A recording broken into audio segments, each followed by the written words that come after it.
Komiklanitik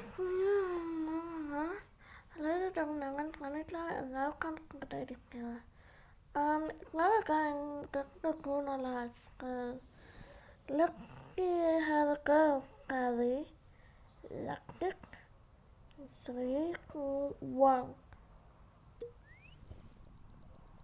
pekan. Welcome to a new Draw My Life video. Hey there, we have reached the 200,000 subscribers.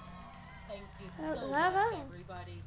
We want to celebrate by adding a new section to our channel, the Scary Tuesdays, when we will upload videos with horror stories and characters.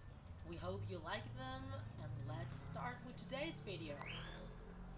Sophia had just arrived in the little town of Haynesville. She had moved there with her father some weeks ago, and she needed money for her things.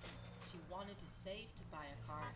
She decided to look for a job, and she went to the supermarket to ask if they had any vacancy for her. They didn't need any new stuff, but she saw an ad on the bulletin board asking for a babysitter to look after 3 kids. There was a telephone number on it. She called. Mrs. Henderson answered and told her to stop by that same afternoon. She got on her bike and rode to the Hendersons' house, a bit isolated, a big and old mansion. There was a clear sky and the temperature was nice. She left her bike next to a tree and she rang the bell. Both parents greeted her at the door. They were a young couple and they were going to a party that night.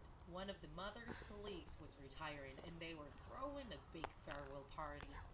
The inside of the house was nicely decorated, but it also showed the passing of time. The color on the walls had faded and the floor creaked. They left their emergency numbers in the fridge for her and money to order a pizza. They had the pizza and she saw a movie with the kids having some popcorn. The kids were angels. They behaved very well, and around 10 p.m. she sent them to bed and none of them complained. She read a bedtime story to them and she turned on the baby monitor. After that, she went upstairs to watch TV. Sophia wanted to finish a series she couldn't stop watching. She only had 2 episodes left to finish it. She was getting comfy on the couch when the phone rang. She answered, and all she could hear was a deep breathing followed by the voice of a man.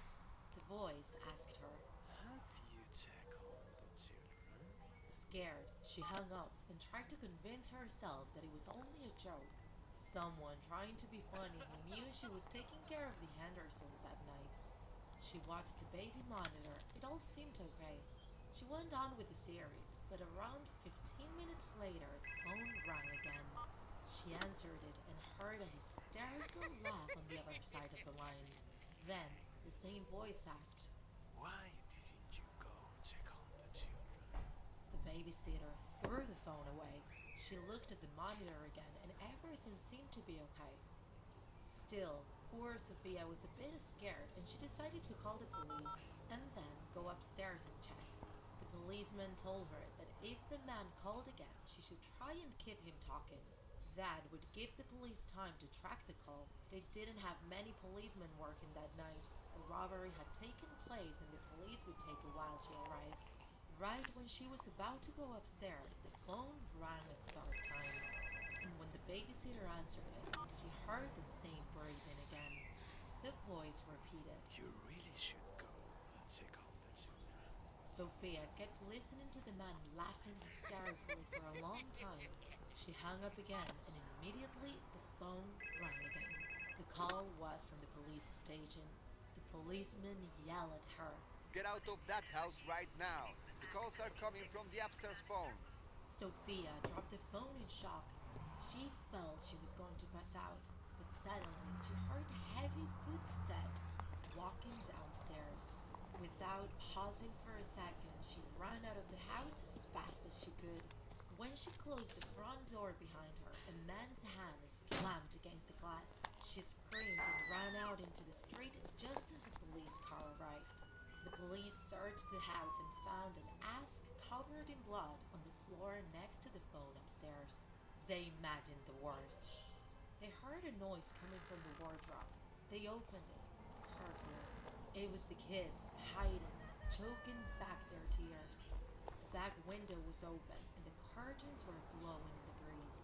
There was no sign of the madman who had made the phone calls. He had escaped when the police arrived.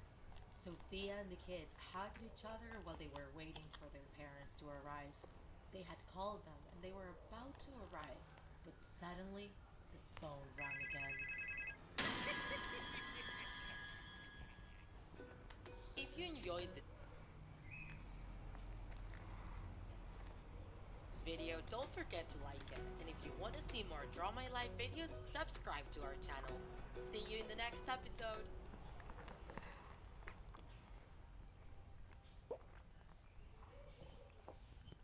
이거. 알고픈 이제 장크도 장크났고 났고 장크도 장크났고 kakaknakawa ako sa kakunda. Ang kakaknakawa wala naging pang. Wala kako. Ang kakaknakawa ako nagagdaga. Tada!